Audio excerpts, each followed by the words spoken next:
I'm going to review the show Velma because it looks very interesting, let's say the least. You know, they've made a lot of interesting choices. It's basically an entirely new show, but I'm still gonna watch it. I'm gonna review it, and yeah. The first episode of this show is simply titled Velma, and it wasn't as bad as I expected, which it's not good either, but it's not like complete garbage. I expected complete garbage. And the first episode at least wasn't complete garbage. I didn't like most of the characters this episode, at least. Also, the humor, I didn't find that funny. I laughed a couple times, which has to account for something at least, right? Some jokes were too self aware. Like at one point in the women's shower, Daphne talks about how pilot episodes are a lot more sexualized and the rest of the show to gain attention from viewers. This whole scene takes place in a locker room, a shower locker room, where everyone is butt ass naked. I get that's the joke, but like, I just don't find it funny. I just see it as kind of lazy, but that's just me. That could just be me. There's a scene in the locker rooms where two cockroaches start to hump each other. It's not important to the plot in any way, but like that's a good like definition of the first episode. That humor, I guess. So Daphne and Velma aren't friends anymore because Daphne's the mean popular girl in every goddamn show.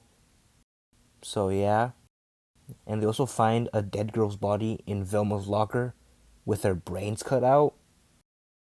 There's also a scene in the locker room where Velma tells a girl that she's probably gonna die because she's too horny.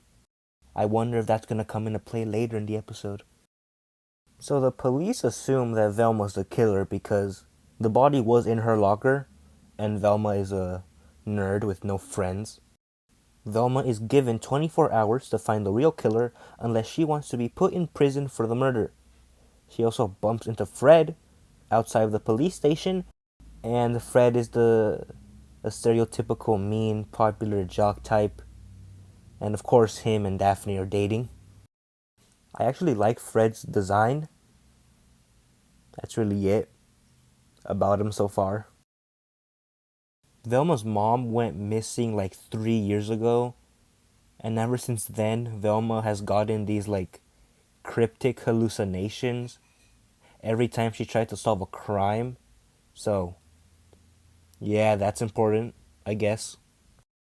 So, let me talk about one of the main reasons that this show got its attention: Shaggy.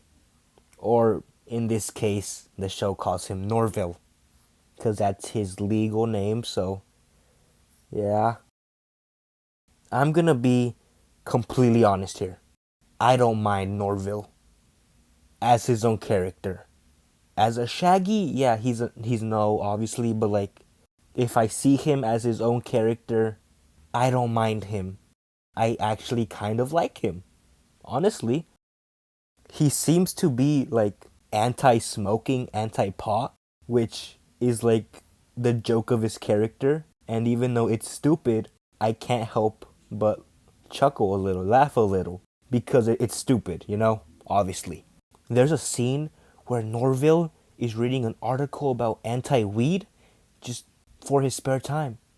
Like he's doing it on his spare time, reading an anti-weed poster. I don't know why. I find that shit funny. I actually like the designs and the animation.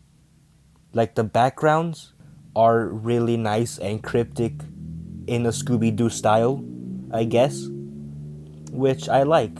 That's one plus, right?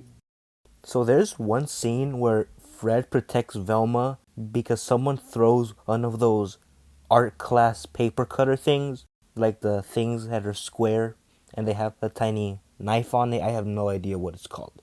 But Fred grabs it and hurls it back at the wall, and it breaks apart, and the knife part flies and cuts through a geek's leg, chopping it in half, which it caught me off guard, so I laughed. Shouldn't Fred be arrested though? Someone has to be arrested. So Norville and Velma both sneak into. Well, actually, Velma sneaks into Fred's house. Norville is just kind of in his van. Not really. It's more of a car. Whatever. He's just outside, guard, I guess. But he helps Velma sneak into Fred's house because she thinks that Fred is the one that killed the girl. Oh, and also, Norville has a crush on Velma. Yeah, I guess keeps some part of his character. We find out two things about Fred. The first one, obviously, being that he didn't kill the girl, but Velma still thinks that he did. The second is that Fred hasn't hit puberty yet, which is kind of odd, but like, okay, the show's already made enough unique decisions. I don't know if it's gonna be important to the plot later, but like, it might. Who knows? It's just so weird. Oh yeah, and two cops fucking shoot Fred in the legs and then arrest him because they think that he killed the girl and that he was about to kill Velma, but no, obviously it was a. Oh, I forgot to mention, but like, while Velma was sneaking around Fred's house, she got a hallucination, and the only way to get rid of a hallucination is by either laughing or having some other powerful emotion. And Velma, she's on the phone with Norville, and Norville tells Velma that he likes her, and it causes Velma to just laugh so much that she breaks through the hallucination. F in the chat for my boy Norville. I mean, she's not the one for you, buddy. Oh, and remember that one girl that Velma said was gonna die for being too horny? Yeah, her body's found in Velma's recycling can. Yeah, I don't really know what else to say. So, this first episode wasn't complete garbage. It got me to laugh a couple times, and I liked some parts about it, like Norville. So, yeah, it's not good, but it's bad, but it's not that bad. And since I like telling my honest opinion, I'm gonna have to give this first episode like a 5 out of 10. Change it to a 4.5 out of 10. Yeah, 4.5 out of 10. It wasn't the worst, but it's not good. But like, I didn't have any. I don't know what to say. Okay. It can either go better or worse from here. One can only hope.